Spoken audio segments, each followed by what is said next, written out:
Welcome everyone to the first ever EagleCast, an FRC podcast out of North Carolina. This is episode 1 and I'm your host, Tejas Kakade.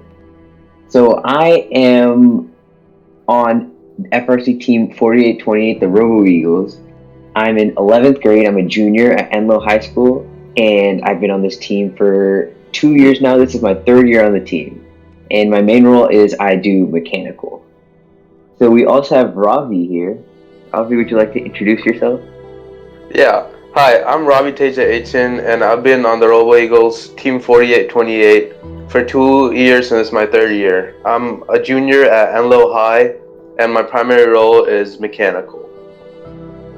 Yeah, so recently on January 5th, we actually, as you all know, the kickoff event occurred and the new game was released. So this year we watched the kickoff event from our workshop and we watched the entire live stream and we began brainstorming by first, after taking notes from the live stream, we had several students go up to the board and just kind of throw around some ideas, write down points, and discuss how the game works. So we also had an interesting segment where we split off into groups so that each group could design their own robot, each group of around 5 people, and come back and present it with their own ideas, which parts of the game they probably wouldn't want to have. So Ravi, what'd you think about the group discussion that we had like that?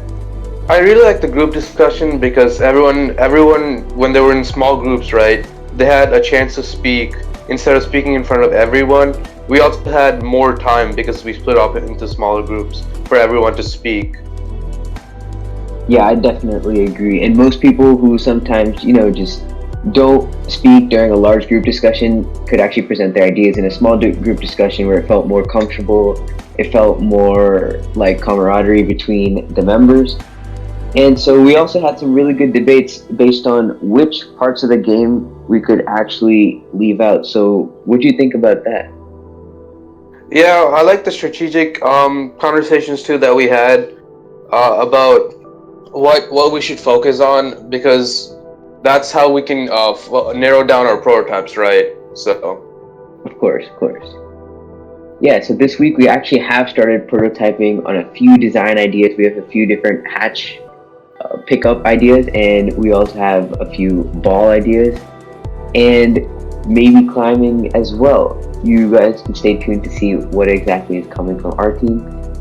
And also, so we also generated ideas for estimated point totals and what exactly the robot should do, and especially sandstorm ideas. So this year in the kickoff event, a new idea was introduced through the sandstorm, which is almost taking away in a sort autonomous. Autonomous is still there, but they've now introduced the idea of using vision instead on your robot. So what do you think about that? Do you think it's a good move for first?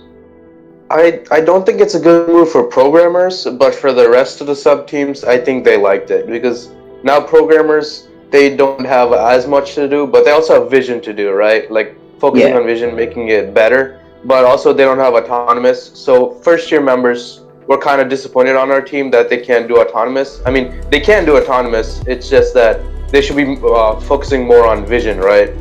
Yeah. So our team has definitely been going down the vision path to use a camera, and then our driver most likely will probably do whatever is to be done in the sandstorm period. And so also, I've noticed a trend now with first, like with the new edition of the sandstorm, they're actually probably giving rookie teams a better running chance in the auto segment, because normally last year what we noticed was most games were typically won through auto. In the auto segment last year, if you could win the scale, if you could win the switches, then basically you had most of the game locked down for at least the first half of it. So this year, by adding vision, do you think it's really helping out the rookie teams give a better fight? Yeah, I think it'll be like a more even playing field, as these higher level teams they can still use auto, but these rookie teams can focus on building more of the robot than focusing more of their students on auto, right? Yeah, definitely. Yeah. And we also had a discussion about what drivetrain we should be using. And we basically narrowed it down to Pneumatics, McAdams, or Tromni, which is traction and Omni. Tejas, you want to give some pros and cons about Tromni? Yeah, sure. So Tromni, for you guys that don't know, we had our own little idea for this name. It's traction wheels plus Omni. So basically, it's a simple arcade drive with 6 wheels in total. It has two Omnis on the front corners, two tractions in the middle, and then two Omnis on the back corners. And pros for this is it allows us to have decent speed while maneuvering around the field, and we can actually have decent turning radiuses too with the Omni wheels that allow us to turn quickly. So this is really a speed base, and also it helps us kind of have some sort of strength, but not much in this drivetrain. So it's kind of more of a speed based drivetrain. Letdowns of this is probably the Omnis do glide a little bit, so drifting around with Omnis is going to be hard to control. Yeah. I really like pneumatics because now since we have basically at the start we can get extra points by getting off the 6-inch platform, right? And Yeah. I think if we have pneumatics and we just drive off, I think the pneumatic tires will be taking most of the force. The downside of this is you have less maneuverability, and a few years ago, our team did pneumatics, but we had the wrong gearing ratio, so we would get brownouts. So, and with pneumatics, you also have more traction, basically, if you want to get onto the platforms easier than McAdams or Tromni.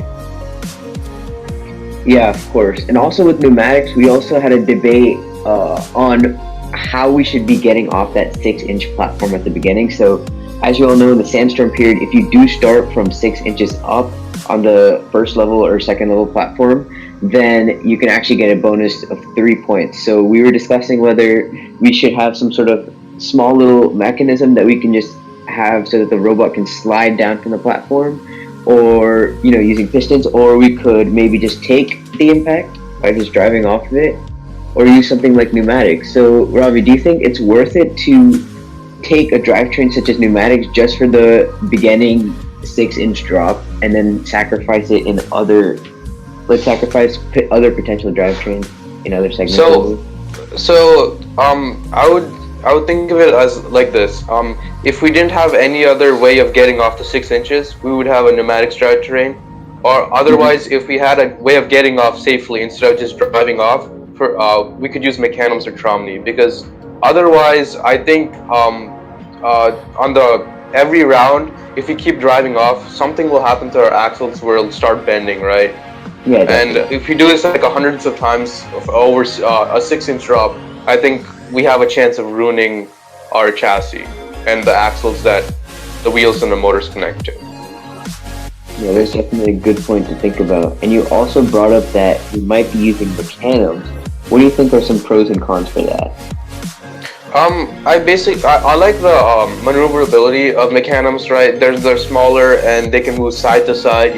When we're aligning our hatch panel, if the driver sees that we're way too much to the right, they can move their joystick so that instead of turning, the whole robot moves to the right a little bit. But some cons are also that it can start drifting to the right or left a little bit. And when we're trying to get onto on the 3-inch ramp, we might have some problems drifting left to the right, and also when we're trying to climb, maybe we'll have some problems where it doesn't get enough grip to get onto the platform. What do you think, Tejas? Yeah, I agree with you that McAdams can drift, because I remember in 2017 we used McAdams on our robot and we had two main issues with it, which is one, it did drift a little bit during auto, and so side to side motion is still a bit iffy, and then two, the speed was a little bit on the lower side. So ideally for McAdams, we would want them to run a bit faster. And we'll be actually creating a McAdams test chassis so that our programmers can test it out and see which drivetrain we actually pick in the end. So traction-wise on McAdams, getting up the plastic platform, I believe with our test chassis we can also figure out how that's going to work exactly. But the main pro, I guess, of McAdams is it'll allow us to move side to side to perfectly align with the rocket ship or the cargo ship when putting hatches or balls in, because I know that those holes need to be super precise. Right. Another idea that our teammates brought up was last year we used a 2-speed gearbox to in when we wanted more maneuverability, would be in the first gear, and we wanted speed, would be in the second gear. But we didn't really use second gear as much because you would need a lot of space to go fast. What do you think of it this year, Tejas? Yeah, so this year's game field actually looks like it does not have a lot of free space either. And so, as a driver, I'd say that a two-speed gearbox, a second-speed gear would definitely drift a lot and it'd be a lot harder to control. So I really don't believe that you'd need a two-speed gearbox. Yeah, so now we're going to move into our Eagle interview segment. How this works is every week on the podcast, we will be interviewing a different Robo Eagles team member. And today we have Shaan. Shaan, would you like to introduce yourself? Yeah, sure. Hey, I'm Shaan Gondalia. I'm a senior member of the Robo Eagles. This is my 4th year. I also go to MLO. Yeah, and mainly I'm focused on mechanical. Yeah, that's great. So Shaan, you were definitely tired kickoff day. So is there anything you enjoyed on kickoff day about our team, or did you learn anything? Yeah, actually, so in previous years, what I've noticed is that new members, freshmen, or whether that be you sophomore members or whoever, generally are kind of scared to contribute to the conversation. And I know that's how I was when I was a freshman. But when we broke off into small groups, like you guys mentioned before, I definitely saw that they were able to get out their ideas a lot better. It was definitely less intimidating for them, which is actually really, really important because we want to make sure that their ideas are getting heard so that when the time comes, a couple years down the line, they'll be assertive and be able to talk about their ideas and maybe contribute something to our robot. Yeah, I definitely agree with you. And what do you think about the game this year? Do you have any opinions on it, or just any general ideas about what you think? Yeah, I think it's really interesting. It reminds me a lot of Stronghold, or at least the Rockets do. I think that the point values are going to be really close this year, and what I mean by that is this is a relatively low scoring game. So last year we would have games in the 300s of points, right? Just based on scale and switch, all that stuff.